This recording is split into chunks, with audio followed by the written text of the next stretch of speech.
তো আজকে পদদলিত গণতন্ত্রকে পুনরুদ্ধার করতে হবে রাজ্যে। পঞ্চায়েত নির্বাচনের মনোনয়নে টেপানিয়াগি আক্রান্ত কংগ্রেস বিধায়ক সুদীপ রায় বর্মন সহ কর্মী সমর্থকরা। উদয়পুরে আক্রান্ত সুদীপ রায় বর্মন। উদয়পুর টেপানিয়া ব্লকে জেলা কংগ্রেসের পক্ষ থেকে বিধায়ক সুদীপ রায় বর্মনের নেতৃত্বে কংগ্রেস কর্মীরা টেপানিয়া ব্লকে নমিনেশন জমা দিতে যায়। তখন দুষ্কৃতিকারীরা সুদীপ রায় বর্মনের উপর আক্রমণ করে। তাছাড়া একাধিক কংগ্রেস নেতৃত্ব আহত হন। সাংবাদিকদের মুখোমুখি হয়ে সুদীপ রায় বর্মন জানান, এতটা নতজানু ত্রিপুরার পুলিশ তা ওনার ভাবার বাইরে। ত্রিপুরা পুলিশের যে মেরুদণ্ড ভাঙা তা তিনি দুঃস্বপ্নেও ভাবতে পারেননি। কেননা পুলিশের সামনে হচ্ছে বিভিন্ন ঘটনা, মাথা ফাটা থেকে শুরু করে হাত কাটা সহ মারধর, কিন্তু তা পুলিশের নজরে অগোচর। এমনকি বিধায়ক সুদীপ রায় বর্মনের উপর আক্রান্ত হয়েছে, কিন্তু তাতেও পুলিশের কোনো ভ্রুক্ষেপ নেই। ত্রিপুরা জনগণ বুঝবে ধীরে ধীরে ত্রিপুরার কি অবস্থা। বিরোধী দলের বক্তব্যকে সামনে রেখে উনি বলেছেন যে উনি পাপ করেছেন, তাই এখন পাপের প্রায়শ্চিত্ত করছেন।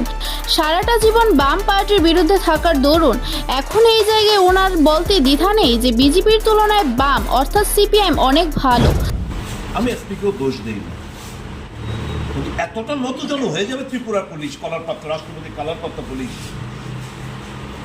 এতটা মেরুদণ্ড ভেঙে চুরমার হয়ে যাবে আমাদের রাজ্যের পুলিশের, এটা দুঃস্বপ্ন বলে আমরা ভাবিনি কখনো। পুলিশ আঘাতপ্রাপ্ত, মৃদু লাঠিচার্জ করে ডিসপার্স করার কোনো অর্ডার নেই। পুলিশের সামনে আমাদের প্রার্থীদের মাথা ফাটছে, লাঠি পেটা করছে, হাত ভাঙছে। আমি 7 বারের বিধায়ক, আমি আক্রান্ত, কোনো ভ্রুক্ষেপ নেই। জনতা ত্রিপুরা রাজ্যের মানুষ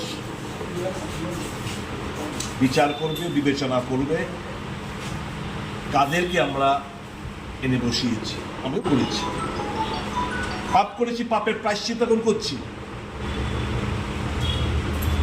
আমি বিজেপির বন্ধুদের বলবো, use and throw is their politics. ব্যবহার করো, ছুটে ফেলে দাও। ত্রিপুরা রাজ্যের মানুষের স্বার্থে এরা কখনো কাজ করেনি, করবেও না। 1 পয়েন্ট প্রোগ্রাম লুটপাট, 1 পয়েন্ট প্রোগ্রাম, কে কত টাকা মেরে বড়লোক হতে পারবে।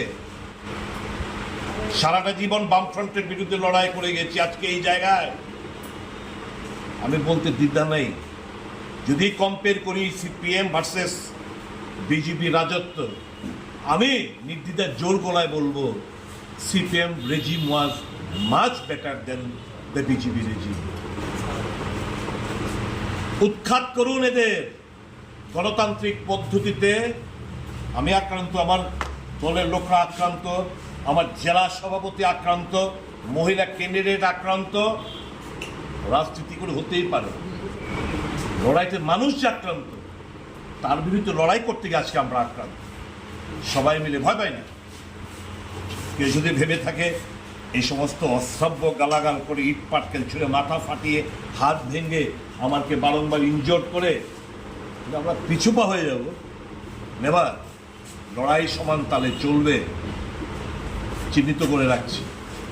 সাংবাদিক বন্ধুদের ওখানে যেতে দেয়নি, কেউ রেকর্ড করতে পারে না, কেউ রেকর্ড করার মতো সাহস এদের নেই স্থানীয় সাংবাদিক বন্ধুদের। কোন রাজত্বে আমরা বসবাস করছি? পুলিশ নিষ্ক্রিয়। কোর্টে গেছি, হাইকোর্টে ঠিক অর্ডার পাইনি, কারণ এরও নত জানো মোদির জামানায়।